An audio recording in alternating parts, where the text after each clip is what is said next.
네, 성경 말씀 봉독하도록 하겠습니다. 오늘 성경 말씀은 누가복음 5장 36절에서 39절 말씀입니다.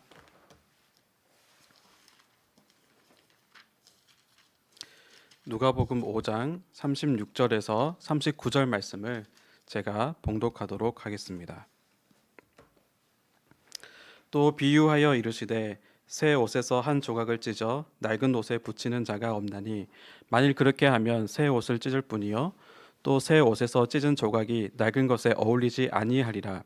새 포도주를 낡은 가죽 부대에 넣는 자가 없나니 만일 그렇게 하면 새 포도주가 부대를 터뜨려 포도주가 쏟아지고 부대도 못 쓰게 되리라. 새 포도주는 새 부대에 넣어야 할 것이니라. 묵은 포도주를 마시고 새 것을 원하는 자가 없나니 이는 묵은 것이 좋다 함이니라. 아멘. 여러분은 참 오래간만에 이 자리에서 뵙습니다. 작년 8월 달이죠. 8월 달에 제가 수요일 날 이 자리에서 설교하다가 말이 엉기고 말을 못하고 그래서 여러분 놀라셨죠. 그래서 뭐 그날로 병원에 가라 그래가지고 하여튼 삼성병원에 가가지고 치료를 받았던 때가 벌써 1년 한 반 정도 이렇게 지나버렸습니다. 그동안에 우리 두 분 부목사님께서 이 수요예배 맡아서 참 수고 많이 하셨어요. 참 두 분에게는 벅찬 그런 사역이었겠지만 그래도 좋은 경험도 되지 않았는가 한편 이렇게도 생각해 봅니다. 또 훗날 또 우리 선빈 전사님도 조연하시고 또 범내 청년이 같이 해가지고 수요예배가 그래도 잘 면면이 이어져 와서 수고하신 분들에게 이 시간 감사의 말씀도 전합니다. 보니까 이제 올해가 다 가버리고 오늘이 수요예배에서 마지막 수요예배예요. 그래서 제가 목사님께 그랬습니다. 오늘 제가 좀 인사 차원에서라도 오늘 수요예배 제가 설교하겠다 그랬습니다.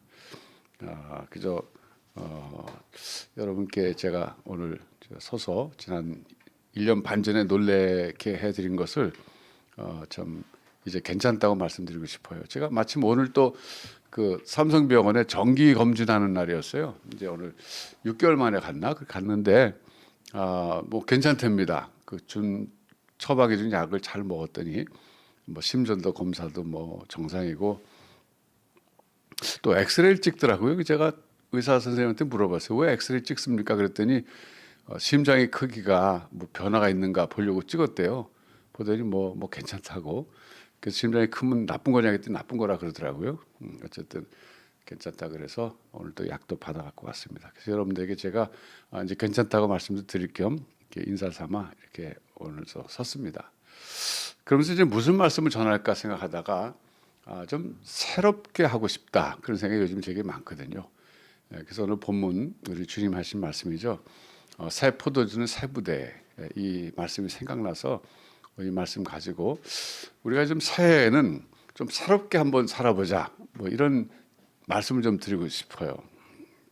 이제 그렇게 생각하게 된 동기가 새 예배당 때문에 그렇습니다.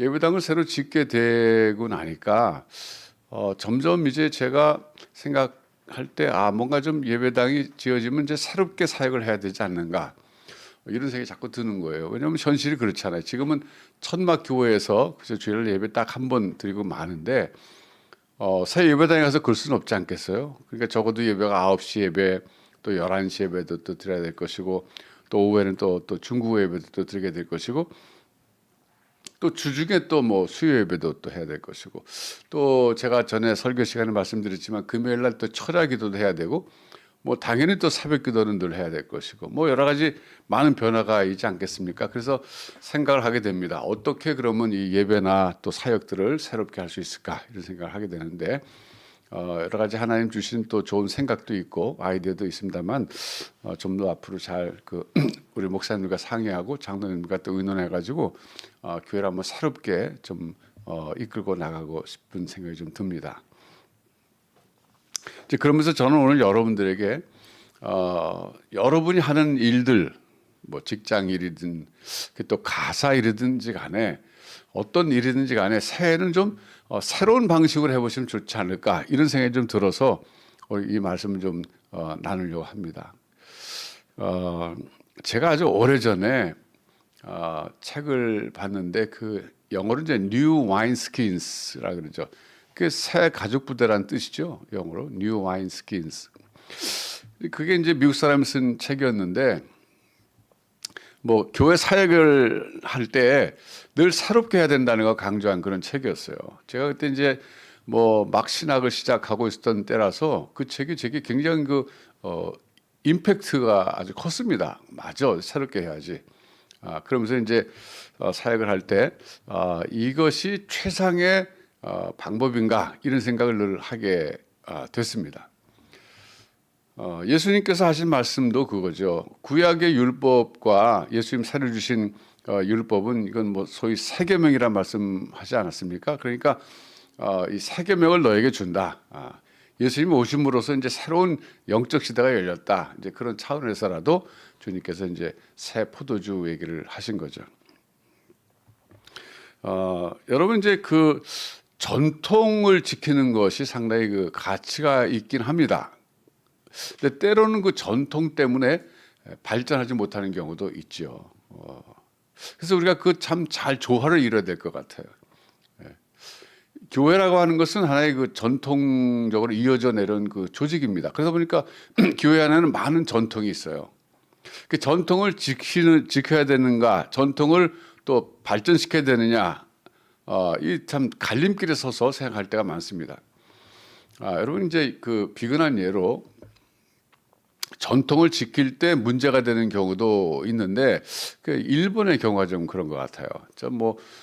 일본에 여러분 뭐 가보신 분 다 아시겠습니다만은 거기는 아주 오래된 그 가업이 많지 않습니까? 뭐 1000년 이상 된 가업도 있잖아요. 특별히 그 여관이 아주 오래된 게 있더군요. 그리고 뭐 그 여러 뭐 과자 만드는 거라든지 뭐 특별히 먹는 거 또 공산품 같은 것 가운데 보면은 아주 오래된 그런 그 가업에 그 있는 그런 비즈니스들이 있는데 제가 볼 때 또 그 전문가들이 이제 평을 제가 들었죠. 제가 들어보니까 이렇게 평가하시더군요. 오히려 전통을 지키는 그 가게들 때문에 어떤 점에서는 일본 경제가 잘 발전하지 않는다. 이런 평가를 하는 걸 제가 들었어요. 무슨 얘기냐면요. 저도 뭐 일본 그 찹쌀떡 모찌라 그러잖아요. 모찌 좋아하고 뭐 일본 과자 좋아하고 뭐 그거 다 좋아하는데 지금도 일본 가면 저 그런 거 꼭 사서 먹는데 저는 좋죠. 근데 문제는 그게 시대에 맞지 않는 상품이 될 수도 있다는 거예요. 여러분 그 이제 뭐 이게 어떤 일일지 모르지만 우리 그 전주에 우리 다해헌 있었잖아요. 그 전주에 다해헌 다닐 때 거기 그 빵집이 하나 있었잖아요. 그 초코파이 파는 집. 근데 그 초코파이가 굉장히 오래된 그 역사를 가지고 있는 초코파이인데 저는 이제 거기서 오래된 거라니까 저도 사서 먹어봤는데 그 초코파이하고 지금 요즘에 나오는 그 초코파이하고 여러분 어느 게 더 맛있습니까? 제 입맛에는요 요즘 나온 게 더 맛있어요. 그렇지만 그거는 오래된 전통이 있는 그 초코파이라든가 사람들이 그 생각하면서 먹는데 그걸 어려서부터 먹었던 사람은 그게 맛있겠지만 어려서 그걸 먹지 않고 최근에 나온 초코파이 입맛이 길들여진 사람은요 요즘 게 더 맛있는 거죠. 맞으면 이제 그런 경우인데 일본에서는 오래된 그 가업을 잇는 그 비즈니스들이 잘 망하지 않는 데입니다. 설사 요즘 사람 입맛에 맞지 않아도 맞으면 잘 망하지 않고 이어져 간다는 거예요. 왜 그러냐면 제로 금리라 그랬다는 거예요. 여러분 유명하잖아요. 일본은 금리가 뭐 마이너스 금리도 있고 제로 금리잖아요. 그러니까 무슨 얘기냐면 망해야 될 사업인데도 은행 가서 돈을 빌리면 뭐 제로 금리니까 이자 없으니까 그냥 갖다가 그걸 씀으로써 어떻게 보면 연명이 된다는 거죠.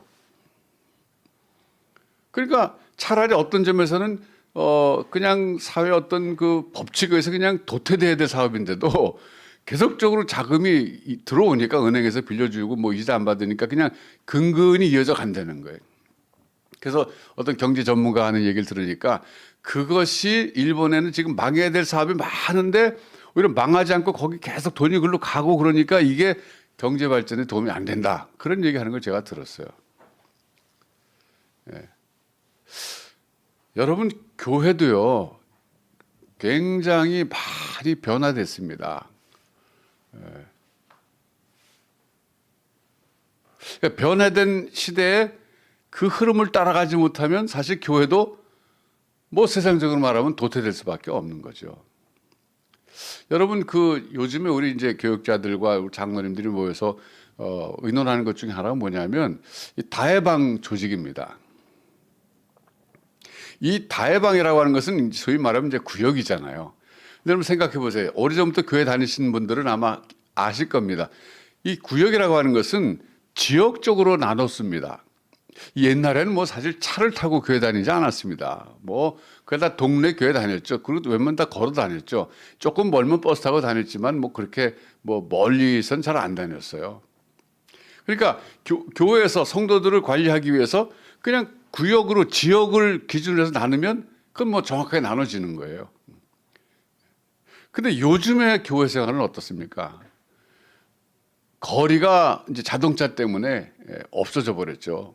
아무리 멀어도 내가 좋아하는 교회라면 차 타고 가는 거예요. 그러니까 구역을 나눌 때, 다해방을 나눌 때 지역으로 나누기가 참 어려운 시대가 됐어요. 우리 교회만 해도. 그래서 최근에 우리가 고민하고 이제 연구하는 것 가운데 하나가 그러면 어떻게 다해방을 조직할 거냐? 지역적 안배할 것이냐? 어떻게 보면 연령별로 안배할 것이냐? 뭐 이런 것도 이제 기준이 좀 달라져야 된다는 거죠.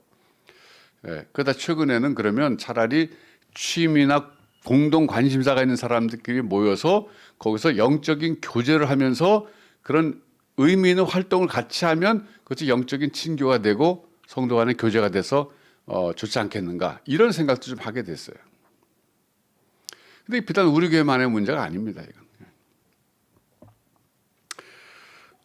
제가 이제 이 수요 예배를요, 이제 내년에 이제 3월 5일 날 우리가 입당 예배를 지금 드리려고 지금 내정해 놨는데 날짜를 그때 이제 들어가게 되면 수요 예배도 좀 새롭게 좀 드려보고 싶어요. 우선 그 수요 예배가 제가 이제 어려서부터 교회 생활하면서 수요 예배 저도 열심히 다녔는데 수요 예배 나가는 사람들은 정말 소위 말하면 신앙이 좋은 사람 이런 평가를 받았어요. 그러니까 수요 예배 설교가 참 설교자들에게 제가 어렸을 때지만 목사님들이 참 어려웠을 것 같아요. 왜냐하면 정말 뭐 아주 그 신앙 좋은 분들이긴 하지만 뭐 많이 나오지 않잖아요. 주일 나오는 숫자의 10분의 1 정도밖에 안 나오잖아요, 보통.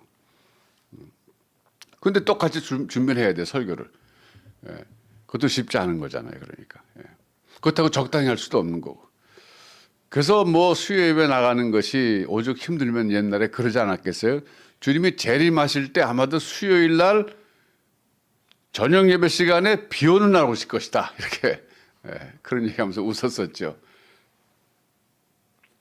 그래서 이제 수요 예배를 우리 교회가 다 이렇게 처음 만들어지고 YMCA에서 우리가 모일 때니까 한번 몇 번 시도해 보려고 그랬는데 도무지 모일 수가 없었어요, 저녁에. 왜냐하면 퇴근 시간에 차가 막히니까 우리 교회까지 오는 시간이 너무 많이 걸리는 거죠. 그래서 아예 포기했습니다. 못했죠. 그러다가 수요 여성 예배라 그래서 여성들 중심으로 이제 오전에 모였는데 참 그것도 굉장히 힘들었어요. 왜냐하면 참여하는 분들이 그렇게 많지 않았습니다.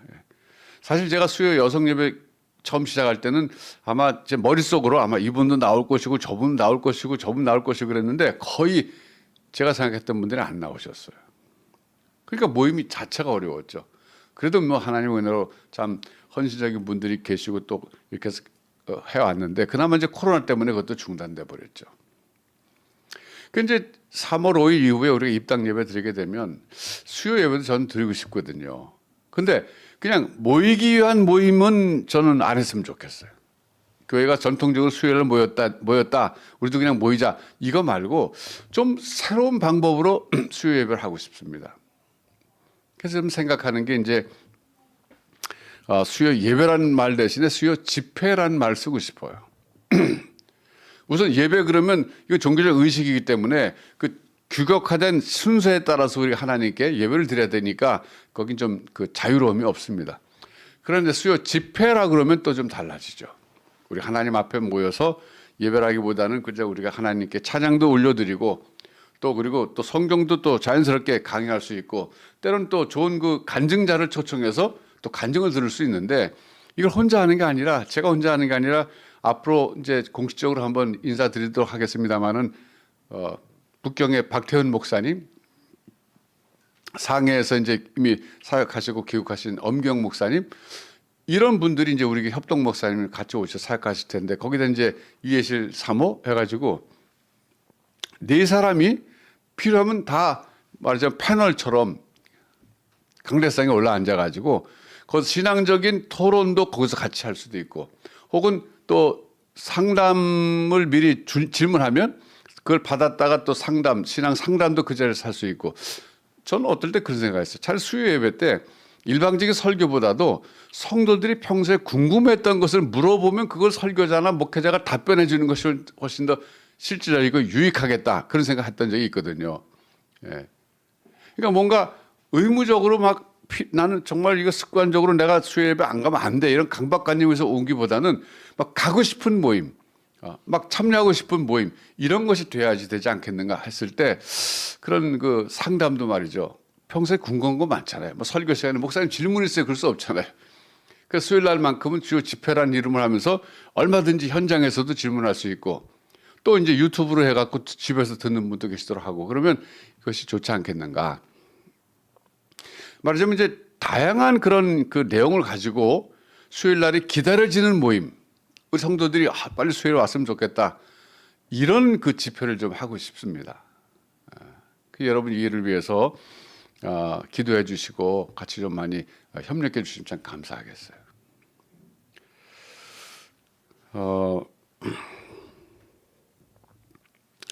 또 여러분 금요일 날은 이제 제가 전에 주일날도 말씀드렸지만 철야 기도회 좀 하고 싶어요.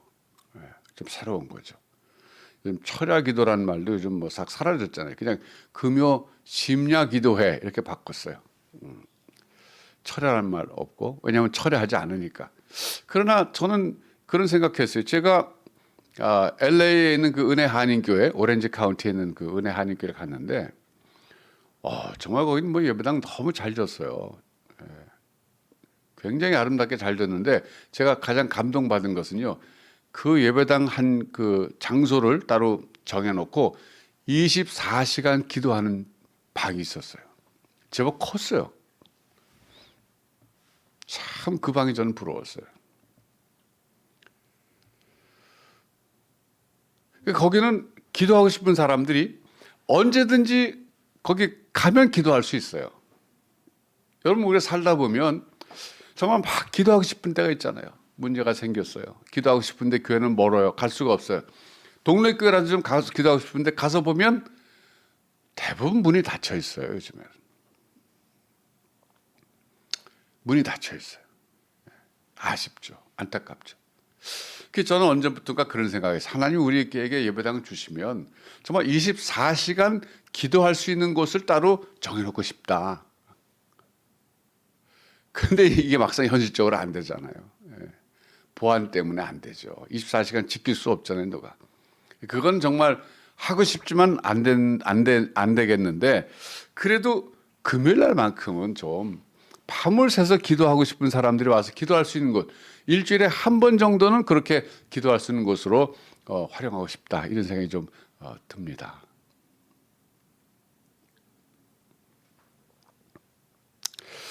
여러분 저는 오늘 제가 드리고자 하는 말씀은 그겁니다. 이렇게 하나님이 새로운 예배당을 주시기 때문에 저는 이제 다윗계 목사로서 뭔가 좀 새롭게 하고 싶다. 지금까지 해오던 것보다는 좀 달리하고 싶다 이런 생각이 좀 드는데 저는 그러면서 이제 여러분들에게 하나님이 오늘 저녁에 주시는 어떤 메시지라 그럴까요? 그거는 여러분이 하고 있는 일들, 가사 일도 해당되고요. 비즈니스는 당연히 해당되죠. 직장 일도 마찬가지입니다. 여러분이 현재 하고 있는 그 일을 새해에는 좀 새롭게 한번 해보실 것을 권면합니다. 제가 목회하면서 아까 초대 말씀드렸지만 뉴 와인스킨스라는 책에서도 영감을 얻었지만은 제가 늘 시도했던 게 뭐냐면 이것이 최상의 방법인가 늘 그 생각을 했습니다. 지금 교회에서 이런 사역을 하고 있는데 이렇게 하는 이 방식이, 이 웨이, 이 방법이 최상의 방법인가? 좀 더 달리 할 수는 없을까? 늘 그 생각을 갖고 살았습니다. 그렇게 하다 보면 사실 좀 인생이 고달프긴 해요. 왜냐하면 때로는 아무도 안 가본 길을 가야 될 때가 있거든요. 그만큼 힘들죠. 먼저 간 사람이 경험해서 어드바이스 해줄 수 있는 일이 아니기 때문에 힘듭니다. 그러나 그 일 자체가 하나님이 새로운 일을 시작하신 하나의 전기가 될 수 있어요. 가치가 있습니다. 제가 옛날에 그 미국에 있을 때 그 김만풍 목사님이란 분이 그 지구촌 교회 담임 목사님이셨는데 이분이 아주 참 설교 시간에 유머러스한 말씀도 잘하시고 그러는데 그분하고 제가 한번 좀 그 바닷가에 가서 낚시를 같이 했던 적이 있어요. 그 낚시를 하면서 그분이 저한테 그런 얘기 하셨어요. 목사님 제가 얘기 하나 해드릴까요? 그래요. 그래서 뭐 해보세요. 그랬더니 이런 얘기 하셨어요. 어느 집안에 유명한 생선 요리가 이어져 오는 집안이 있었대요. 그건 레시피가 있었고 하는 방식이 정확히 있었답니다. 근데 이제 어떤 젊은 사람이 뭐 이제 뭐 그 요리를 배워서 요리를 해보니까 이게 조금 이 프라이팬이 좀 큰 데다 하면 좋을 것 같다는 거예요. 이게 너무 작아가지고 이게 좀 뭔가 좀 잘못된 것 같다고 느꼈대요. 그래서 자기가 엄마에게 물어봤대요. 엄마, 이거 왜 프라이팬 이렇게 작은 거에다 해야 돼요? 좀 더 큰 데다 하면 좋을 텐데. 그랬더니 그 엄마가 나는 몰라. 할머니가 그렇게 하셨어. 그래서 할머니한테 가서 물어봤답니다. 할머니 이거 왜 이렇게 조그만 후라이팬에 하는 그 레시피가 개발됐어요? 할머니가 시작하셨다 그러는데 그랬더니 할머니가 하는 얘기가 야 그때는 우리 집이 가난해가지고 큰 후라이팬을 살 수 없어가지고 작은 후라이팬 사가지고 하다 보니 그렇게 됐단다. 그랬다는 거예요. 그러니까 사실 우리 가만히 생각해 보면요, 참 이런 경우가 많습니다.